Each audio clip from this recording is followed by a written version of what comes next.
Alors on dit de nous, et moi je suis assez d'accord avec ça, que c'est des documentaires qui sont militants et engagés. Et moi, j'ajouterais que c'est des documentaires qui présentent un point de vue. Je présente L'Appel, un film militant, puisqu'il a suivi en fait le groupe des 100 femmes qui ont tenté de passer à Gaza légalement via l'Égypte.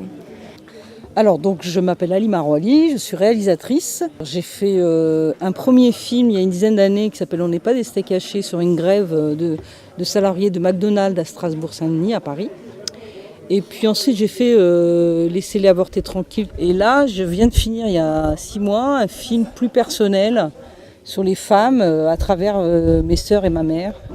Donc sur la question de l'émancipation, de la liberté. Voilà. Et c'est l'histoire de 5 femmes exilées en France, 5 femmes roms du Kosovo, exilées en France et en Allemagne. Voilà, qui nous parlent de leur parcours d'immigration depuis le Kosovo jusqu'en Europe de l'Ouest.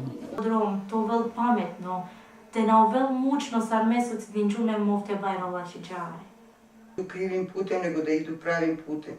Da ne lažu, da ne kradu, da se ne bave lošim. On nous dit parfois oui, mais ça c'est une manière de voir les choses, mais il y a d'autres manières. Mais justement, ce que je trouve intéressant, c'est d'apporter une manière précise de voir les choses, qui en général n'est pas celle portée par les médias généraux, enfin voilà, télévisuels ou presse papier. Donc oui, c'est bien qu'il y ait un point de vue partial.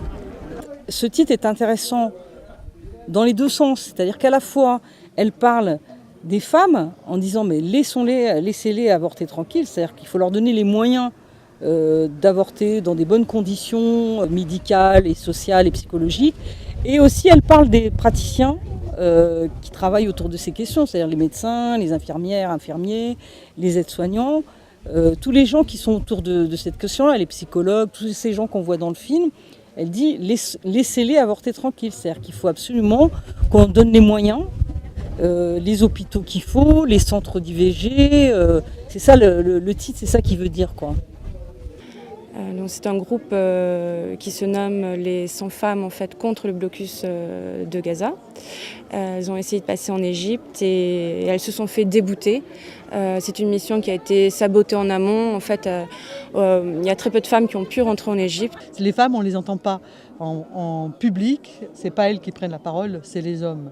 Et donc il était important, ça a été un choix qu'on a vraiment délibéré, qu'on a vraiment pris, parce qu'on se disait, ces femmes-là, c'est les piliers de la famille, c'est elles qui portent la famille, et on ne les entend jamais. Donc donnons-leur la parole. Et puis après, il y avait un côté aussi chez les hommes qui était qu'on ne voulait pas avoir dans le film, qui est politique. Alors que nous, ce qui nous intéressait, c'était la politique l'abordée par le quotidien. Et le quotidien, et par le concret. Et ça, c'est plus les femmes qui l'ont que les hommes. Nous, on fait un peu notre marché aussi ici, puisqu'il y a une thématique qu'on n'avait pas abordée, on avait abordé superficiellement. Mais là, ici, c'est sur la globalité du festival, donc c'est les femmes. Voilà. Donc il y a des documentaires très intéressants. C'est vrai qu'ils ont une spécificité, c'est qu'ils travaillent, c'est le thème. Tandis que nous, on est voilà, totalement large. Nous, c'est le film qui nous plaît, sur un sujet qui nous plaît. Donc cette année, par exemple, on avait un truc un film extraordinaire sur les mineurs boliviens qui se font visiter par des touristes, alors qu'ils sont en train de crever dans les mines, c'était effroyable. On en avait sur les travailleurs du sexe, on en avait sur des usines qui avaient fermé, sur les fralibes qui se montaient en scope. Sur la Grèce. Sur la Grèce. Qu'est-ce qui se passe en Grèce, ce fameux film « Ne vivons plus comme des esclaves ». Donc nous, le film nous plaît, la thématique nous plaît, on prend. Alors qu'ils ont choisi une voie qui est ardue à tenir, mais qui me paraît vraiment géniale, c'est d'avoir une thématique. Alors le thème est voté en Assemblée Générale, en fin d'année, là, en décembre. Les gens s'expriment sur les choses dont ils aimeraient qu'on parle à travers les documentaires. Et ensuite, on fait plusieurs votes, plusieurs tours, jusqu'à ce qu'on arrive à une majorité. Donc il y avait eu des choses sur la transition énergétique, qu'est-ce qu'on avait eu, l'habitat, l'éducation. Et en fait, c'est les femmes qui ont rassemblé le plus de monde, au final. Parce qu'on s'est rencontrés avec Christiane. D'abord, il faisait des soirées mensuelles ici. Et j'ai été invité avec un film documentaire. Et puis c'est comme ça que l'amitié s'est faite. la rencontre. Puis c'est parti dès le début, première année, deuxième année, puis cinquième année. Ça s'est fait effectivement tout naturellement. Jean-Pierre était au début. Nous, on est venus quasiment au premier passage.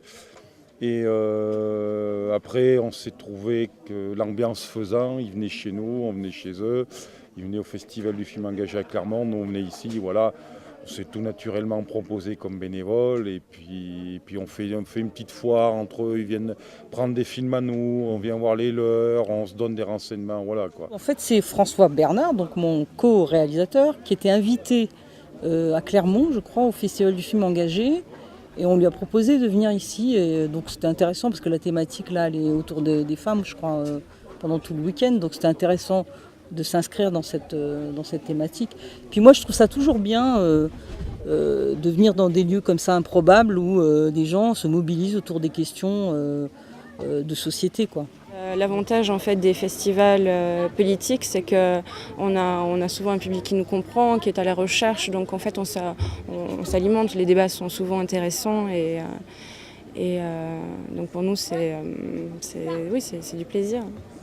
Ça c'est une rencontre pour moi intéressante parce que j'ai un peu vu comment ça se passe ici et puis bon, tous ces gens qui viennent dans un festival consacré aux questions de femmes, je trouve ça bien, quoi.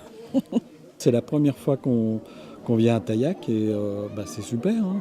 D'abord, c'est un bel endroit qu'on ne connaissait pas.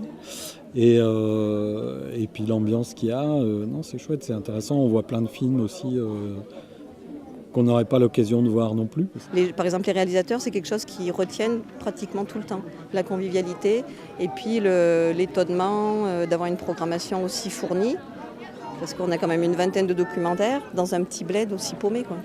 Ce qui m'étonne, c'est que ce soit aussi militant, quoi. Enfin, je trouve ça assez extraordinaire de nos jours, parce que je trouve qu'on est dans une société de plus en plus éloignée des questions de l'engagement et tout ça, et qu'il y a encore des gens qui résistent à ça. Je trouve ça pas mal. On fait projectionniste tous les deux, non ? Ça nous plaît bien. On était projectionniste il y a 2 mois au Festival du film engagé. On se retrouve là 2 mois après. Alors, pendant tout le week-end. Bon. Comme il y a des films que nous on a présentés, on fait aussi des animateurs. Ça leur évite de faire à quelqu'un, on les connaît par cœur. On a participé au débat, donc on fait la projection et puis l'animation du débat, quoi. Mais le travail du bénévole reste exactement le même. La conception est la même, c'est prix libre. Voilà, on a longuement réfléchi à quel sera le prix d'entrée pour le festival. Combien ? 10 €, 15 €, 10 €, c'est pas assez, 15 € c'est quand même cher, etc. Et finalement, c'est l'idée, logiquement, du prix libre qui a émergé, en finalement en se disant que les gens qui n'ont pas beaucoup d'argent, d'une part, peuvent participer s'ils le veulent, c'est même pas obligatoire, en mettant ce qu'ils veulent, et on faisait le pari que les gens qui avaient aimé, etc., mettraient un peu plus. Et finalement, l'un dans l'autre, ça compenserait. C'est un petit peu je sais pas comment on appelle ça, un point d'orgue sur ce qu'on fait toute l'année, sur les soirées mensuelles. Je trouve que ça donne du relief à l'association, parce que les soirées mensuelles, c'est dans un contexte particulier, dans une grange qui n'est pas super confortable. L'hiver, c'est des conditions un peu précaires. Voilà, donc ici, on réunit l'environnement, la météo qui est clémente aujourd'hui, le fait que c'est très convivial parce qu'il y a la buvette, la restauration. Alors par contre, là, ce qui m'étonne le plus, c'est qu'il y ait beaucoup de jeunes. Ça, c'est étonnant parce que souvent, je me retrouve dans des lieux où c'est plutôt des gens de ma génération. Il y a des gens qui ont milité il y a 30 ans sur l'avortement et qui sont toujours là, ou sur les questions de société.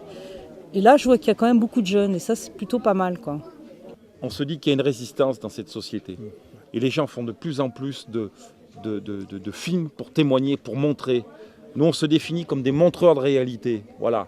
Et j'espère que ce festival va pouvoir continuer sa vie de festival, s'augmenter et avoir une belle durée. Il y a des très bons films, c'est bien. Qu'il y ait ce genre de festival, c'est très bien. Là. Ouais,